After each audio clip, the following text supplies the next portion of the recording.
RIBcast. Tudo o que você precisa saber sobre o Registro de Imóveis Brasileiro. Olá, este é o RIBcast, o podcast do Registro de Imóveis do Brasil. Eu sou Caroline Ferri, diretora de comunicação do RIB, e hoje vamos falar sobre um tema de extrema importância para a sociedade: a extrajudicialização dos procedimentos e o papel central do registro de imóveis para a resolução consensual dos conflitos. Para embasar nosso debate, trouxe alguns números do relatório Justiça em Números de 2022, publicado pelo CNJ. De acordo com o levantamento do o Poder Judiciário, encerrou o ano de 2021 com 77 milhões e 300 mil processos em tramitação, sendo que 15 milhões e 300 mil, aproximadamente 20%, estavam suspensos ou arquivados, só aguardando resolução. Ou seja, considera-se que ao final de 2021 ainda existiam 62 milhões de ações judiciais em andamento. Por outro lado, temos números excepcionais oriundos da ARISP, da Associação dos Registros de Imóveis do Estado de São Paulo, somente do Estado de São Paulo. Eles nos mostram que entre janeiro de 2021 a dezembro de 2022 foram tramitados mais de 7 mil procedimentos de uso capião extrajudicial, quase 64 mil purgações de mora em alienações fiduciárias, ou seja, execução extrajudicial de alienação fiduciária, quase 55 mil de retificações administrativas, ou seja, números extremamente expressivos que contribuíram com toda certeza para desafogar a Justiça Paulista. Imagina isso em quantidade nacional. E obviamente que este grande número de processos e procedimentos mostra a importância de se promover a extrajudicialização de alguns atos. Na prática, nós vemos que esse caminho dá mais agilidade, autonomia e, além de tudo, tem menos custo. E para falar sobre isso, vamos hoje relacionar esses serviços, falar das questões institucionais com grandes especialistas. Mas antes de iniciar nossa conversa, eu quero te convidar a ouvir os episódios anteriores do RIBcast no Spotify, no Deezer ou no nosso canal do YouTube. Todo dia 21 de cada mês teremos um novo episódio, este ano em comemoração aos 180 aniversários da atividade registral no país. Temos apresentado curiosidades, debates sobre a área registral imobiliária e diversos temas que demonstram como os registros de imóveis do Brasil conferem segurança jurídica, fluidez ao mercado e asseguram o direito à moradia para os cidadãos brasileiros. E vamos iniciar essa conversa, não vamos demorar mais. Vou cumprimentar em primeiro lugar o Dr. Flaviano Galhardo, presidente do RIB, que está conosco mais uma vez para compartilhar todo o seu conhecimento sobre o assunto. Seja muito bem-vindo, Flaviano. Olá, Carol, obrigado. Prazer estar de volta aqui no RIBcast, tratando desse tema tão importante aí para o Brasil. Muito obrigada, Flaviano. E eu agradeço também, com muita honra, a participação do Dr. Alberto Gentil, que é juiz do Tribunal de Justiça do Estado de São Paulo, uma grande referência nas doutrinas notariais e registrais, integrante do Conselho Consultivo da Câmara Reguladora do ONR. Dr. Gentil, que honra tê-lo conosco. Obrigada. Olá, Carol, tudo bem? O prazer é meu. Muito obrigado pelo convite, estar ao lado aqui de grandes amigos e especialistas na área, notadamente na atividade imobiliária, é de muita alegria e muito orgulho. Muito obrigado, é uma honra. Nós que agradecemos. E também Dr. Jordão Fabrício Martins, que é presidente do Instituto de Registro Imobiliário do Brasil, o IRIB, a Casa do Registrador Imobiliário Brasileiro, e titular do terceiro Registro de Imóveis de Florianópolis. Muita honra, Jordão! A honra é minha. Oi, Carol, Flaviano, doutor Alberto, muito obrigado pelo convite. Estamos aqui mais para aprender do que para contribuir com alguma novidade, mas a gente vai tentar passar um pouquinho da nossa experiência aí para todos que estiverem nos ouvindo. E vamos debater, fazer um bate-bola aí legal em torno desses assuntos tão importantes e que são do momento da nossa atividade e para a sociedade brasileira, na verdade, né? Acho que fala-se muito de cartório, mas a sociedade está sentindo que a gente está fazendo um bom trabalho, que tem muita cancha, né, no nosso ambiente, na nossa atividade, para poder colaborar com a efetividade dos direitos aí da cidadania da população. Muito obrigada. E, Flaviano, olha só, eu queria primeiro que você me falasse. Eu vou te perguntar duas coisas.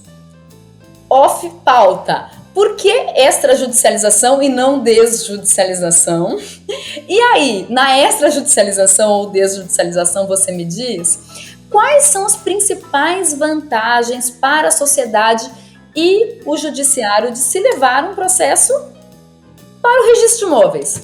Pois é, eu prefiro extrajudicialização, né, porque são funções e atividades de caráter estatal que podem muito bem ser feitas ainda com estatalidade, mas por um agente delegado que não necessariamente precisa ser um juiz de direito com exercício de jurisdição, né? E eu acho que esse tema é muito bacana, tá voltando aqui, né, é o 8º Ribcast, né, tratar desse tema porque dá a oportunidade de a gente comentar um pouquinho, Carol, de um tema que a gente pode já ter falado antes, em alguns podcasts anteriores, mas de forma muito, vamos dizer, de borda, né, que é o modelo constitucional, né, o Constituinte, uma das grandes sacadas do Constituinte de 88 foi o artigo 236 da Constituição Federal, que trouxe esse serviço notarial e registral, né, para ser exercido em caráter privado, né, quer dizer, é um serviço público, né, dotado de estatalidade, né, porém ele é exercido não pelo próprio Estado, mas sim e assim determina a Constituição, que seja exercido diretamente por um agente público, né, dotado de uma delegação, né, um agente por delegação. Nós somos, eu aqui, Jordan, e você, somos delegatários do poder público, né? Como é que nós recebemos essa delegação? Está tudo lá no artigo 236 da Constituição, né? Por concurso público, né? O Poder Judiciário outorga a delegação estatal, né, para nós exercermos aquela atividade prevista em lei de nossa competência, né? Adquirimos essa titularidade dessa delegação por meio de concurso público. Por que isso é importante para esse tema, né? Porque esse é o ponto de partida para esse tema de extrajudicialização de serviços, porque nós estamos, então, arraigados, né? Nós estamos vinculados ao Poder Judiciário, da galáxia judiciária, como dizem alguns, né? Que por força desse mesmo comando constitucional nos fiscaliza, né? O Poder Judiciário é ele quem outorga, é ele quem muitas vezes retira a delegação, por motivos extremos, né? Mas também é ele que custodia, que fiscaliza esse serviço. Então, o Poder Judiciário, digamos assim, é a nossa agência reguladora, né?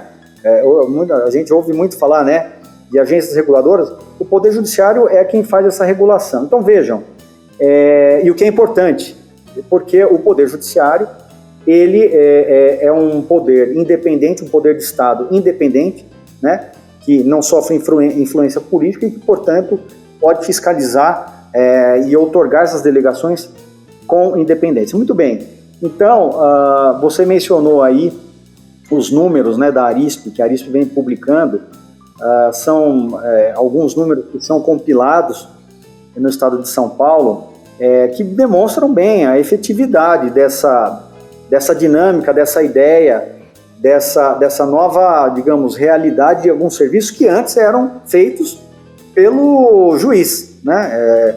A retificação diária, né? A retificação de registro, ela necessariamente tinha que passar pelas varas de registros públicos, né? Que muitas vezes nas comarcas de interior o juiz acumulava, né? Júri, menores, cível, família e ainda mais tinha que cuidar de ações de retificação de registro. Quer dizer, o juiz tinha que ser um Superman, né? Assim, tinha que ser um... Então, a retificação é uma delas. A alienação fiduciária, né? Essas execuções de alienação fiduciária, você mencionou aí quase 60 mil processos de execução de alienação fiduciária, né? Processos que correm no extrajudicial, nos registros de imóveis. Quer dizer, isso são execuções de crédito imobiliário que deixaram de entrar na justiça brasileira porque conta com um procedimento legal, né, totalmente regrado na lei e severamente dirigido pelo oficial do Registro de Imóveis, que é também severamente fiscalizado pelo juiz corregedor permanente nessa atividade, né? E por fim, muito recente, mas já com bons números expressivos, o uso capião extrajudicial, né? O uso capião extrajudicial no estado de São Paulo, 2021, 2022, quase 7 mil processos de uso capião extrajudicial que correram nos 316 imóveis. A gente está falando só do estado de São Paulo. Imagina que já tem esses números em âmbito de Brasil, né? Então, a gente já tem um substrato muito interessante para tratar dessas novidades, né? E eu acho que essa arrumação, essa previsão constitucional, essa forma de exercício da delegação e a forma com que ela é fiscalizada e dotada de estatalidade permite e vai continuar permitindo que o registro de imóveis possa continuar atuando, né, ajudando a desafogar o judiciário, né, porque assim o judiciário pode cuidar com muito mais afinco da jurisdição, né, e não cuidar de temas que podem ser tratados onde há consensualidade, onde não há a mero preenchimento de requisitos legais, né. Então, primeiramente, eu queria deixar aqui só essa minha manifestação e abrir aí para os demais. Carol, posso fazer uma parte aqui? Claro. Zero protocolo? Posso? Claro! Então tá bom. Até me utilizando aí da maneira sempre extremamente vibrante do Flaviano Galhardo, um amigo querido.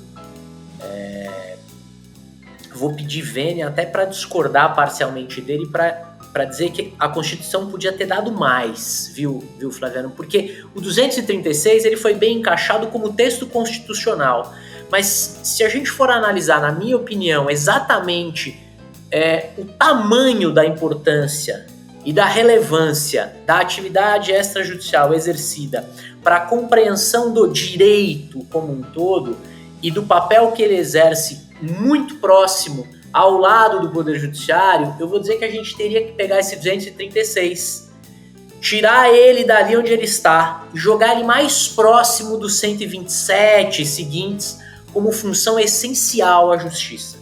Porque a atividade extrajudicial, e eu aqui fui fazendo a minha lição de casa, né, enquanto os números estavam sendo dados, eu fui anotando 64 mil processos, purgação, alienação, 7 mil, uso capião, janeiro de 2021 a dezembro de 2021, eu fui anotando. Só no estado de São Paulo, que a gente pode potencializar em âmbito nacional, evidente, mas essa ideia de extrajudicialização com estes temas que já foram aqui brevemente narrados, né, pelo Flaviano, eles trazem essa ideia de que o extrajudicial, numa análise assim meramente espacial dentro da Constituição, todos esses temas estão muito mais atrelados a buscar a atividade delegada do 236 e jogar lá mais próximo, né, da função essencial à justiça, porque há de fato uma distribuição de justiça e um trabalho valiosíssimo realizado pelo extrajudicial,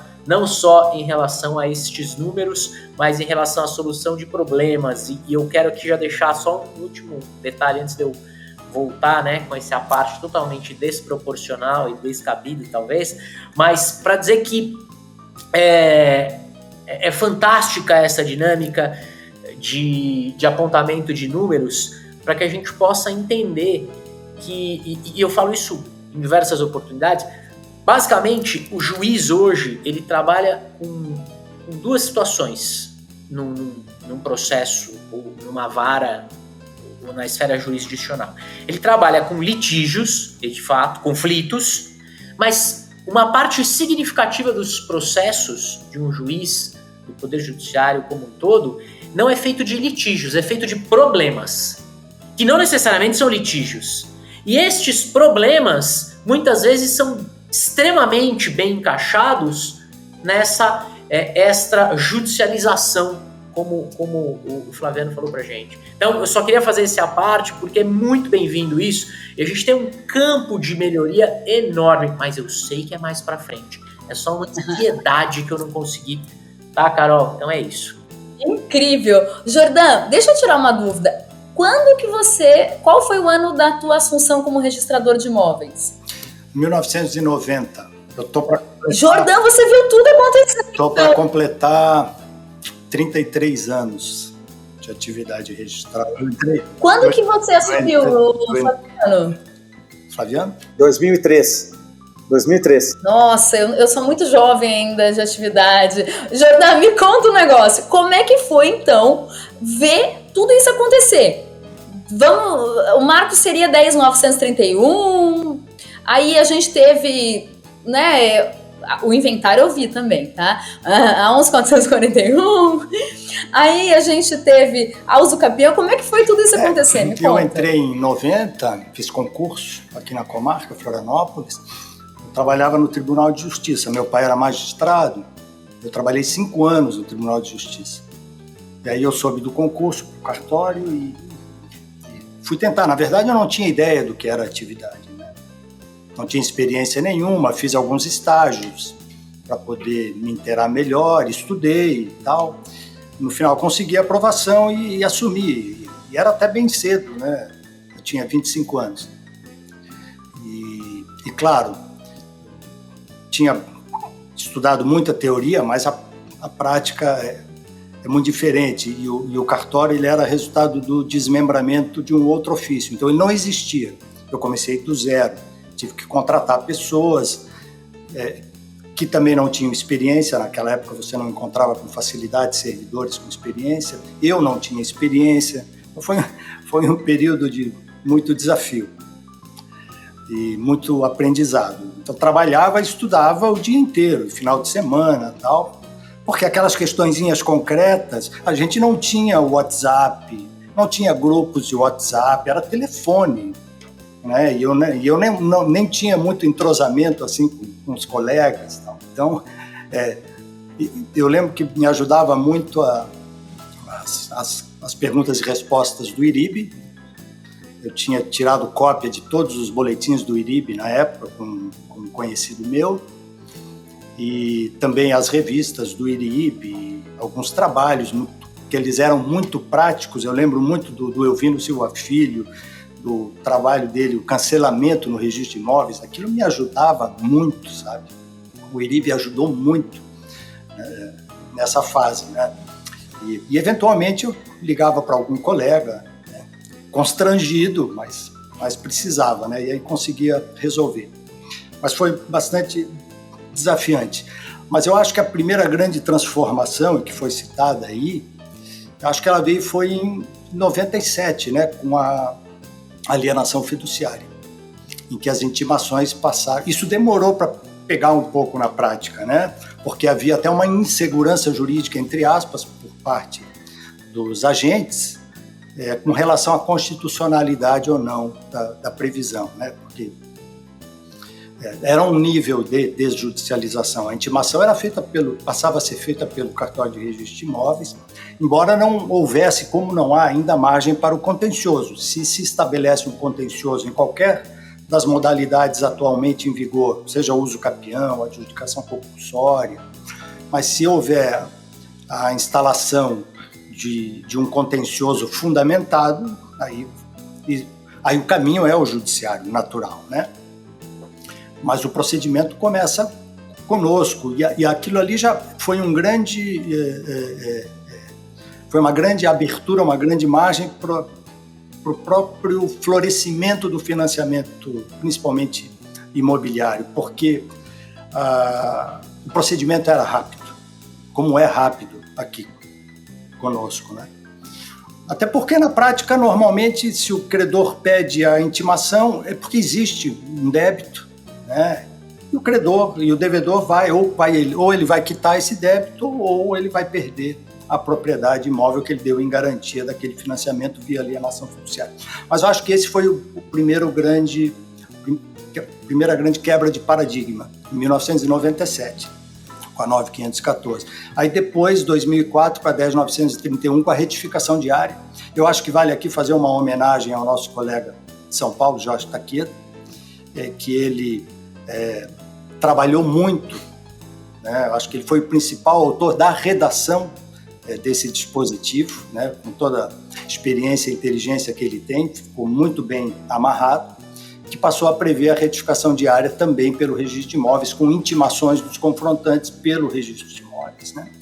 E antes a retificação diária só era admitida pela via judicial, mesmo que houvesse diminuição diária. E ainda que fosse pouca diminuição diária, ainda assim, a rigor era necessário a via judicial. Depois, eu estou dando uma olhadinha aqui para não esquecer nada aqui no meu computador. Depois da 10.931, com esse procedimento de retificação diária, propriamente, nós temos essa aí de atos mais notariais, né? A lei que passou a permitir inventários, partilhas, divórcios por escritura pública, que eu acho que são os grandes números que hoje são apresentados, né? Que desafogou muito o judiciário, permitindo uma atuação tranquila e com muita competência por parte dos notários, que depois segue, no caso de envolver bens imóveis, para o registro imobiliário. Então, esse é um grande exemplo de desjudicialização, né? Porque são casos muito frequentes no dia a dia da população brasileira, né?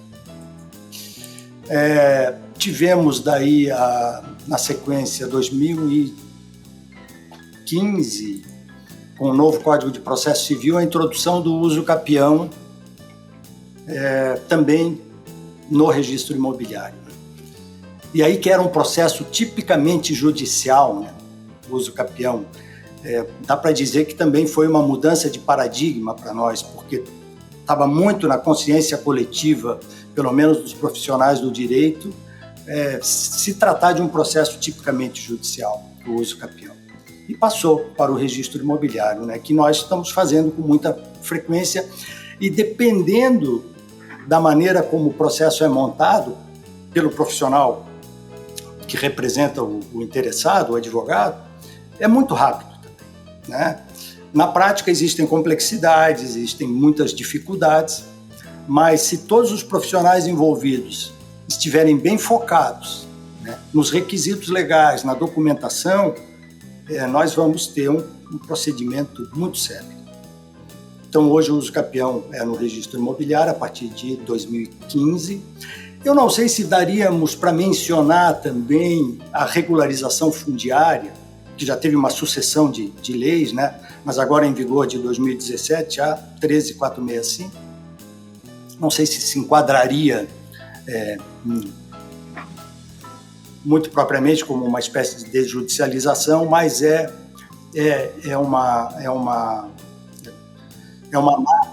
atuação importante. Acho que é uma margem de atuação muito relevante para a regularização tanto urbanística quanto rural, em termos fundiários, que tem uma participação essencial do poder público municipal, não há dúvida nenhuma, mas que deságua no registro imobiliário sem precisar passar pelo poder judiciário, né? Algo que envolve muito interesses coletivos, às vezes até difusos, mas que não precisa necessariamente passar pelo Poder Judiciário. Então, eu citaria aí a regularização fundiária. E, finalmente, agora, com a 14.382 de 2022, outro processo tipicamente judicial, na nossa consciência, né, coletiva, que é o da adjudicação compulsória, que foi introduzido agora, semelhantemente ao uso capião. Nós já temos essa cancha do uso capião, então não vamos ter dificuldade nenhuma para trabalhar na adjudicação compulsória, e também a previsão, pela mesma lei, do cancelamento dos compromissos de compra e venda no caso de inadimplemento do promitente comprador, que é algo que também demandava a via judicial para se obter uma rescisão contratual. Então a nova lei dispôs sobre isso, e Inclusive, o Conselho Nacional de Justiça está estudando regulamentação para esses procedimentos, mas eles estão em vigor de qualquer maneira, alguns estados já regulamentaram.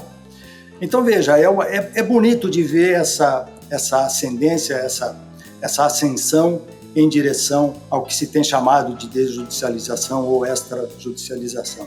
Enfim, estamos aí com um foro, entre aspas, notarial e registral, à disposição aí da população brasileira, da nação brasileira, para ajudar na efetividade de direitos, né, na realização, digamos assim, lato sensu da justiça, da jurisdição.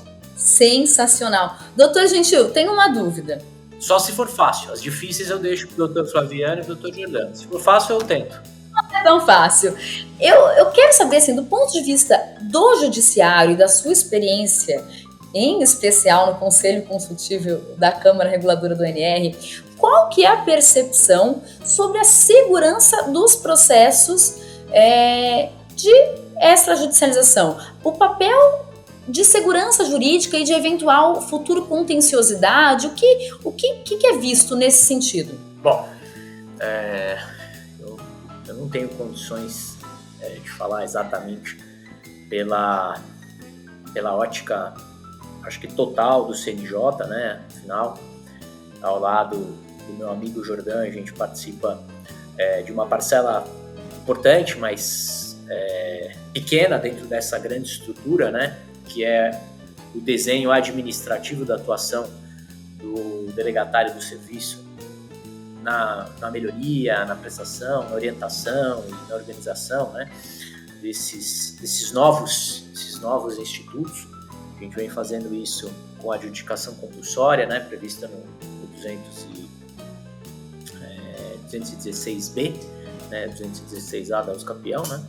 Mas o que eu vejo em relação ao Poder Judiciário e a atividade e o papel relevantíssimo conferido pelo CNJ e legitimado também pelas corregedorias há muito tempo, é que o notário, o registrador, e falando especificamente do registro de imóveis, o registrador ele detém uma confiabilidade altíssima, não só do legislativo, mas também do executivo e do Poder Judiciário.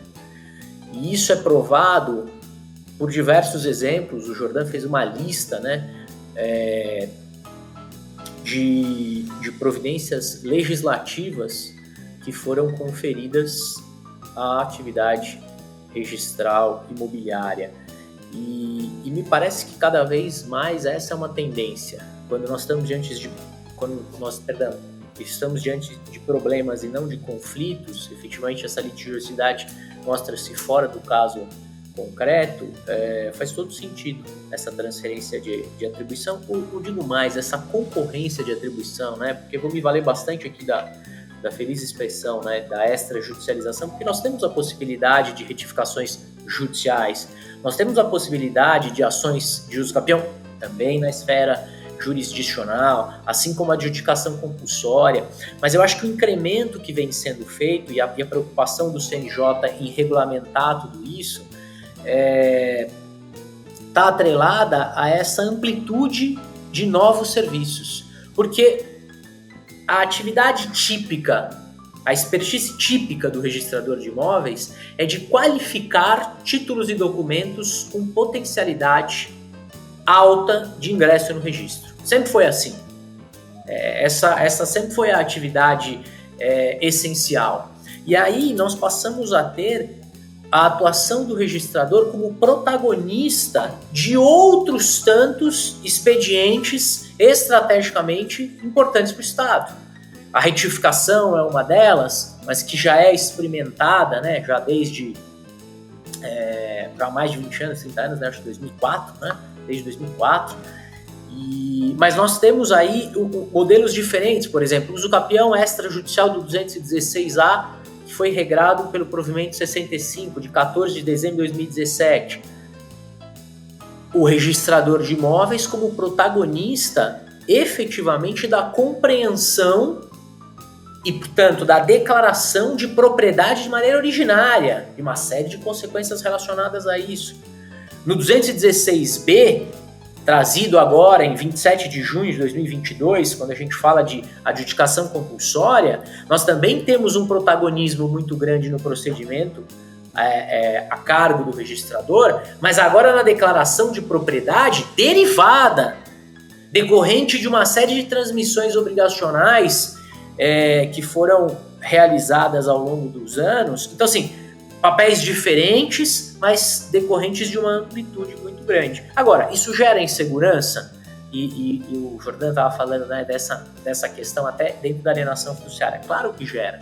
E aí eu acho que tem um papel importante do Poder Judiciário de confiar quando entrega a atividade, mas amparar para que isso seja funcional, para que isso tenha uma efetividade não só esperada, pensando no campo do Estado, mas também aguardada, sonhada, pensando no jurisdicionado, no usuário do serviço, né? Então, acho que o papel tanto do comitê, quanto da Câmara, quanto do Conselho, é proporcionar ferramentas e elementos normativos que deixem a atividade extrajudicial imobiliária mais segura, mais célere e mais eficiente. E isso é, sem dúvida alguma, uma missão muito grande, porque quando a gente pensa num país continental como é o Brasil, você pensar num regramento administrativo de um país que corresponde a quase que um continente, as diferenças são as mais diversas, as dificuldades que surgem aqui e acolá também são distintas, então é realmente um grande desafio. Mas eu vejo com bons olhos, eu acho que todo mundo está tentando fazer o melhor dentro do Conselho, e acho que não só dentro do Conselho Consultivo, mas falo dentro do Poder Judiciário, para que a gente tenha efetivamente esses 3 pilares atendidos de maneira sólida e consistente, né? Eficiência, segurança, celeridade. Acho que isso vem sendo aí o ponto central dos debates e dos avanços que a gente vem conseguindo dia após dia. Que ótimo ouvir isso. Jordan e Flaviano, agora eu quero uma dúvida, uma resposta para o nosso usuário e ouvinte do Ribcast, que quer entender o seguinte: em geral, como ele acessa um procedimento extrajudicial? Como funciona? Qual que é o fluxo? Ele vai na serventia? Ele tem que se valer de um terceiro? Como é que funciona? Flaviano, começa me expondo aí, dá um exemplo de um procedimento que você acha que é muito recorrente aí e como que o usuário final acessa isso? Olha, o primeiro lugar, essa pergunta é muito boa, Carol, porque ela dá a oportunidade de a gente esclarecer alguns pontos básicos que, assim, as pessoas às vezes não sabem, né? Aliás, muitas vezes não sabem. Então, a primeira coisa que as pessoas precisam entender é que o registro de imóveis trabalha com circunscrição imobiliária, né? Aonde o meu imóvel, em qual circunscrição imobiliária o meu imóvel está integrado. Então, na comarca X existe um registro de imóvel. Ok, então todos aqueles imóveis necessariamente estão vinculados àquela competência, àquela circunscrição imobiliária. E por que tem que ser assim? Né? Porque o oficial de registro de imóveis ele exerce uma atividade com independência também de análise do ingresso desse título, né? Ou seja, ele que faz o filtro para verificar se aquele documento, se aquele procedimento, se aquele título preenche os requisitos legais para que aí sim ele possa ser dotado de uma publicidade, ou seja, ele promover o registro e aquele ato poder valer contra todos, porque essa que é a finalidade final do registro, né? A publicidade registral, ou seja, está registrado, todos têm que respeitar, né? Então, qual é o caminho? O caminho é, primeiro, a pessoa saber em qual circunscrição está. Segundo, ela pode, de duas uma, ou procurar diretamente a unidade de registro de imóveis da circunscrição do seu imóvel, que tem informações ali, ou hoje já há ferramentas eletrônicas para dar entrada, para se obter certidões, né? Está tudo lá na internet, são serviços que hoje são rápidos, são ágeis, e pode ser acessado muitas vezes 24 horas por dia, 7 dias por semana, né? Hoje, olha o ponto que nós chegamos, né? A gente hoje consegue visualizar uma matrícula desse nosso imóvel, qualquer horário do nosso tablet, do nosso celular, acessando a plataforma do operador nacional, por exemplo. Muito bem. Então, o primeiro ponto é a pessoa saber que ela tem essa ferramenta, essa estrutura à disposição para ele obter informações. Vou dar um exemplo, o uso capião, né? Muitas vezes as pessoas acham que o uso capião é aquela coisa extrema, de que alguém foi lá e tomou a posse de alguém com uma certa violência, ocupou um imóvel. Muitas vezes não, aliás, na grande maioria não. Na grande maioria são pessoas que têm títulos já há muitos anos e exercem a posse com ânimo de dono, ou seja, tem a posse daquele imóvel como proprietário há muitos anos e a lei assegura a essa pessoa que ela adquira a propriedade pelo exercício dessa posse, mesmo tendo um documento assim, falho, né? Então ela pode muito bem, através de um advogado, dar entrada no registro de imóveis, e isso pode ser feito também digitalmente, e ali correr e apresentar os documentos que vão preencher lá os requisitos legais, há um provimento regrando esse procedimento, e obter ali do oficial do registro de imóveis o reconhecimento desse uso capião em esfera administrativa. Vocês sabem que eu já tive no 10º registro de imóveis mais de 100 procedimentos de uso capião, 70% deles já foram concluídos, e assim, casos de toda sorte, e eu tive um uso capião que outro dia foi tempo recorde, digamos assim, em questão de 2 meses e meio, quase 3 meses, eu já estava com todo o processo saneado para reconhecer a titularidade de um imóvel a uma determinada pessoa, de que ela tinha o documento há 60 anos atrás, né? Então eu acho que esse é o caminho que as pessoas têm que procurar se informar ali e obter, enfim, o caminho adequado para conseguir se valer dessa estrutura muito bem montada para atender a população brasileira. Carol! Jordânia, conte. Ô, Gentil, me conte, como é que é o fluxo, Iter? Nada, não ia falar nada do fluxo. Eu ia só elogiar uma questão e incentivar uma questão que o Flaviano trouxe, que até para os nossos ouvintes interessados e assim por diante, peço até desculpa pela falta de gentileza aí, mas é muito rápido. É só para dizer o seguinte, o delegatário do serviço extrajudicial, e essa não é uma frase minha, é uma frase que eu ouvi de um corregedor que trabalhou na Corregedoria Geral da Justiça de São Paulo entre 2012 e 2013, que é o desembargador José Renato Nalini. Eu tive a oportunidade de ser assessor dele, passei 8 anos na corregedoria, mas ele foi meu primeiro mentor ali, e ele sempre dizia essa frase, eu acho que assim, levei para a vida, e eu acho que ela serve até quase como um slogan para a atividade, que é: o delegatário do serviço extrajudicial é o braço do Estado mais próximo na prestação de diversos serviços. Então, só para corroborar tudo que o Flaviano disse, é exatamente essa busca pelo registro de imóveis como a primeira consulta, o primeiro contato. Sem dúvida alguma, diversas soluções serão alcançadas, informações relacionadas ao imóvel, providências, sempre trazendo 2 regrinhas importantes, que ele também falou, que estão no artigo 28 da 8935 de 94, que é essa independência administrativa e jurídica do registrador, que vai, sem dúvida nenhuma, proporcionar de maneira imparcial uma orientação extremamente eficiente ao usuário. Então, era só um reforço. Peço desculpa, já falei demais. Carol, vai daí. É isso mesmo. E com um perfil aberto, eficiente, né, com um perfil de profissional moderno, que tem que receber o usuário e atender esses pleitos, não é, Jordão? Como que você vê aí em Florianópolis? Acho que é muito pertinente falar sobre isso, que eu até pensei há pouco sobre a questão da capilaridade, né? Todos os municípios do Brasil têm ao menos um cartório. Então, tem cartórios que fazem todos os tipos de serviço: nascimento, casamento, registro de imóveis, escrituras, né? Então, depende muito da estrutura urbana, da economia local. A organização, que depende de lei, ela vai ser uma ou outra, mas pelo menos um cartório a população vai ter à sua disposição, pode acessar qualquer um deles e pedir informações lá, que vai ser bem direcionada. Os profissionais estão cada vez mais preparados e habilitados, muito preocupados atualmente, já há muito tempo, com a questão da gestão, do gerenciamento administrativo, além da capacitação jurídica necessária.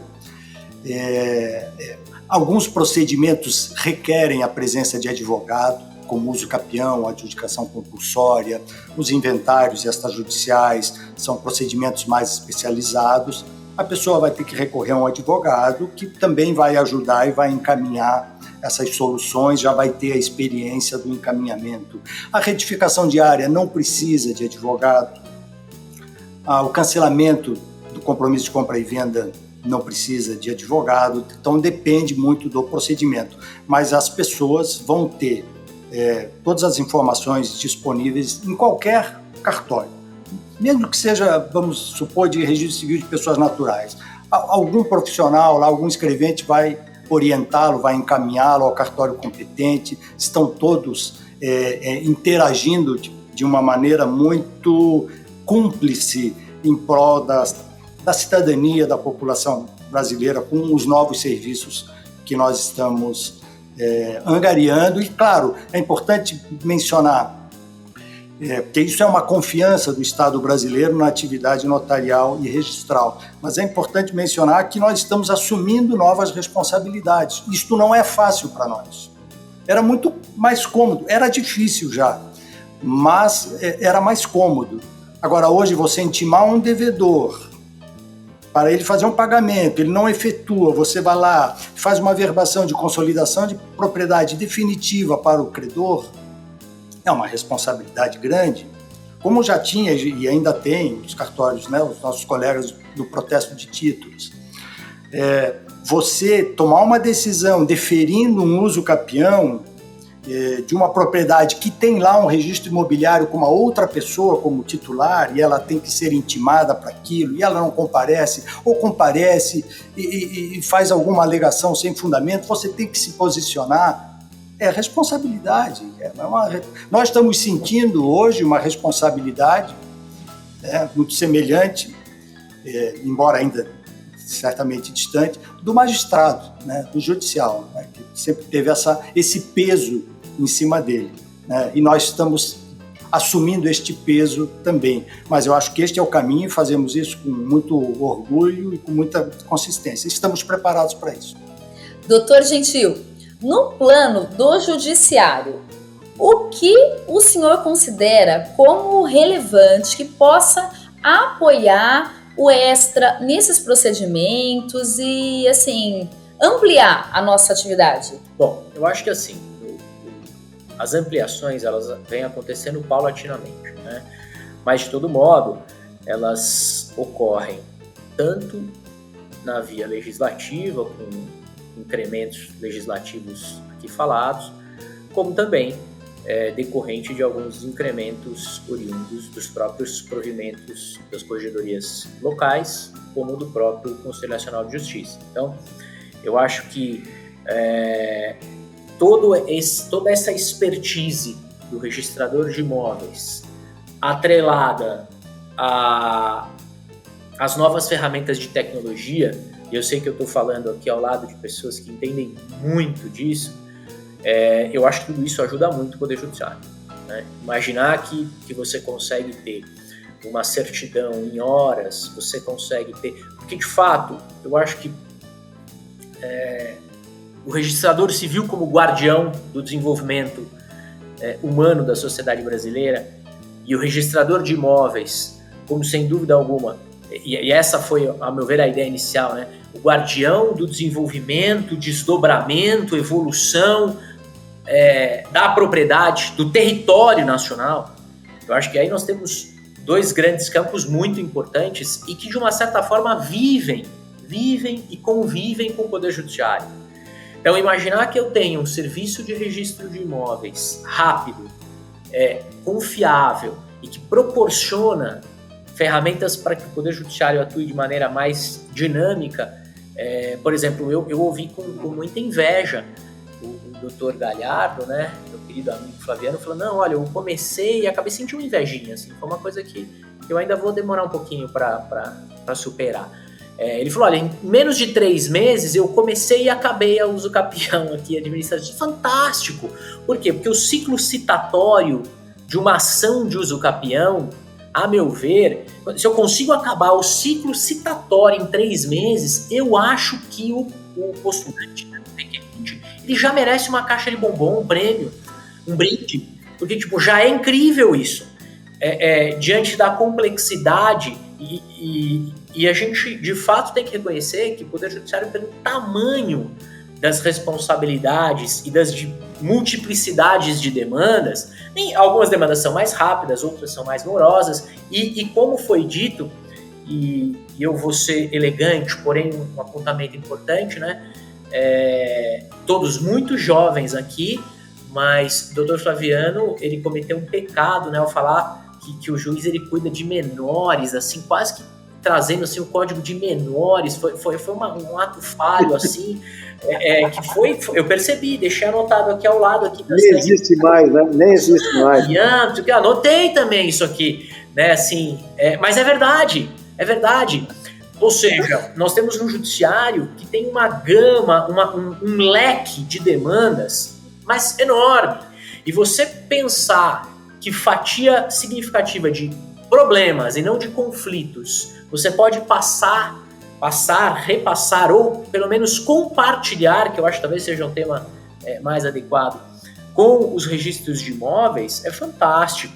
Fantástico não só na entrega da documentação, na facilitação, quantos juízes não encaminham numa ação judicial de uso capião um ofício para o registrador de imóveis se manifestar sobre a amarração daquele bem, sobre o preenchimento dos princípios, para que aquela sentença encontre efetividade. E aí você tem o registrador ali ao lado, de maneira concorrente, podendo proporcionar isso de maneira dinâmica, com igual segurança jurídica e com uma técnica e expertise toda própria. Eu acho que isso é fantástico.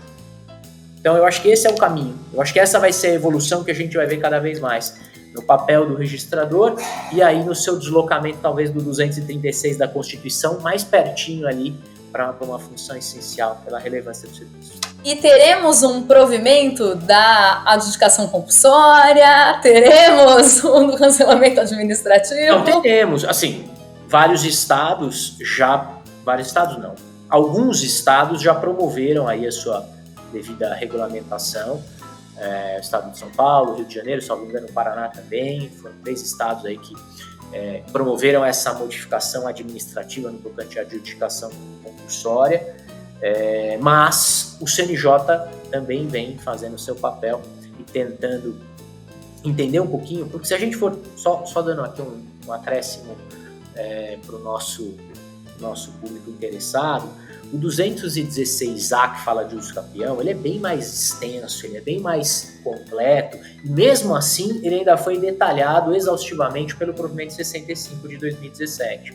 A adjudicação compulsória, também um artigo com poucos parágrafos, muito nova, ainda mais com a derrubada do veto em relação à ata notarial. A gente tem uma complexidade de procedimento que, pensando em âmbito nacional, e aqui contando muito com a ajuda do meu amigo Jordan, que eu aprendo a cada sessão, a gente está quebrando a cabeça para achar aí uma solução nacional que possa atender de maneira eficiente os preceitos legais em relação à adjudicação compulsória, e acredito que muito em breve isso vai acontecer. Que ótimo! Jordan e Flaviano, para o registrador, para o nosso ouvinte registrador, qual é a lição de casa que fica para a gente demonstrar ainda mais competência na extrajudicialização? Posso só rapidinho, Jordan? Eu acredito muito, Carol, nesse artigo 251A que foi introduzido pela 14382, que é o cancelamento do compromisso de venda e compra através do registro de imóveis, né? E eu digo cancelamento do compromisso mesmo, não do registro, tá? Eu sei que a lei fala do registro, mas eu acredito que ele vai acabar atraindo para o registro de imóveis boa parte dos compromissos, dos contratos de gaveta, né, que são ocultos e que trazem um índice de litigiosidade muito grande, Então, quer dizer, nós estamos falando aqui de desafogar o judiciário. Eu acredito muito nessa ferramenta aqui, porque é só fazer uma pesquisa nos tribunais o tanto de ações judiciais de rescisão de compromisso de venda e compra que tem. Eu acredito muito nessa ferramenta, né? Tem uma discussão se realmente ele vai substituir aquele decreto, né? O decreto, eu não me lembro o número, 740 alguma coisa, agora me fugiu o número, que é o decreto que regulamenta a rescisão por notificação do compromissário comprador, mas que no final acaba indo parar tudo no judiciário, né? Então eu acredito muito nessa ferramenta e eu acho que o registrador de imóveis tem que olhar com carinho essa ferramenta, olhar com carinho a uso capião, né? O Jordan mencionou aí o Takeda, foi muito bem lembrado, Jordan, porque o Takeda foi muito criticado na época, sabe por quem? Pelos profissionais que faziam as perícias das retificações para os juízos, né? Com receio de que ia acabar o serviço de perícia, né? Por conta da retificação agora direto no cartório, como é que é isso? Porque o juiz que nomeava o perito para fazer as retificações, né? Judiciais. Bom, o que é que acabou acontecendo? O número de retificações, porque o número de retificações acabou se multiplicando por 100, por 200, por 500, porque ela se tornou algo tão fácil em que multiplicou o trabalho desses profissionais e hoje esses profissionais agradecem ao Takeda por ter tido essa sacada da redação, de ajudar na redação, né, legislativa da retificação administrativa, né? Então veja o potencial de tudo isso, né? E agora, só para finalizar, que a gente tem que olhar com carinho, é o projeto de lei que está tramitando no Senado Federal, já aprovado na Câmara, que é o PL 4188, que é o novo marco das garantias, né? Ele traz lá a execução extrajudicial da hipoteca, aproveitando a execução da alienação fiduciária, né? Cria lá um procedimento semelhante ao da alienação fiduciária, correndo no registro de imóveis, e aprofunda o uso de garantias da alienação fiduciária, como, por exemplo, a possibilidade de se dar em alienação fiduciária os direitos de fiduciante, num segundo, um terceiro financiamento, né? Quer dizer, então, o potencial desse tema aqui é extremamente grande e de extrema importância para a economia, para o ambiente de negócio, enfim, para a prosperidade do nosso país. Acho que o Flaviano lembrou bem essa questão do PL 488, a execução extrajudicial da hipoteca, mostrando aí o potencial, né, existente. Essa questão do cancelamento do compromisso de compra e venda, isso pode evoluir depois até mesmo para um cancelamento de uma própria escritura definitiva de compra e venda feita sob condição resolutiva, o antigo pacto comissório, né, com parcelamentos, muito semelhantemente ao compromisso de compra e venda. Provavelmente vai se evoluir para isso também.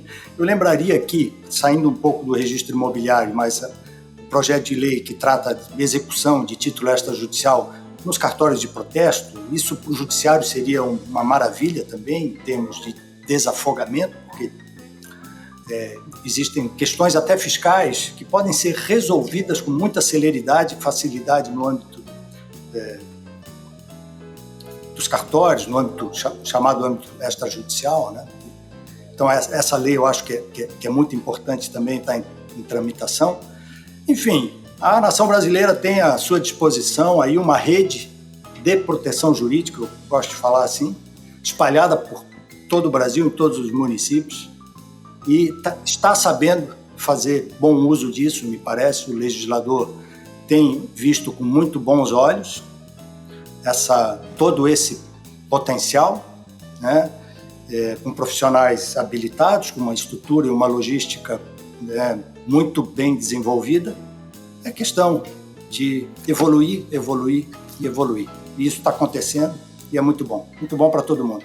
Excepcional, eu quero agradecer imensamente os nossos convidados, mas infelizmente o nosso tempo aqui do RIBcast já acabou, o nosso 8º episódio.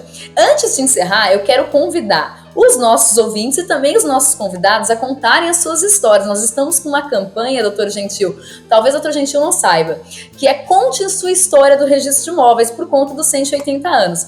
Ali no site registrodeimóveis.org.br tem um banner. Então a gente quer conhecer histórias sobre uma aquisição interessante, sobre um fato relevante, sobre um perfil histórico do registro imobiliário, e nós queremos ouvir as histórias. Aguardamos a participação dos nossos ouvintes e também dos senhores. E quero novamente agradecer. Flaviano, muito obrigada. Eu que agradeço, Carol, e parabéns pelo trabalho aí. Tá ficando muito legal essa sequência.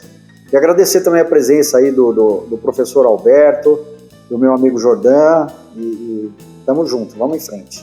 Uma honra. Doutor Gentil, muito obrigado, um prazer enorme tê-lo aqui conosco, essa aula foi incrível.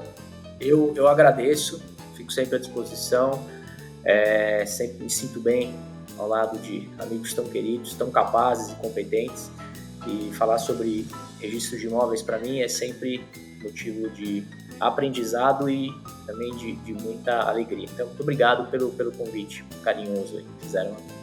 Jordan, muitíssimo obrigada. Eu também agradeço o convite, foi uma honra estar ao seu lado, Carol, e aqui também do Flaviano, Dr. Alberto Gentil, e falando como registrador e representante do nosso Instituto de Registro Imobiliário do Brasil, a Casa do Registrador Brasileiro. Obrigado, estamos sempre à disposição. Que ótimo.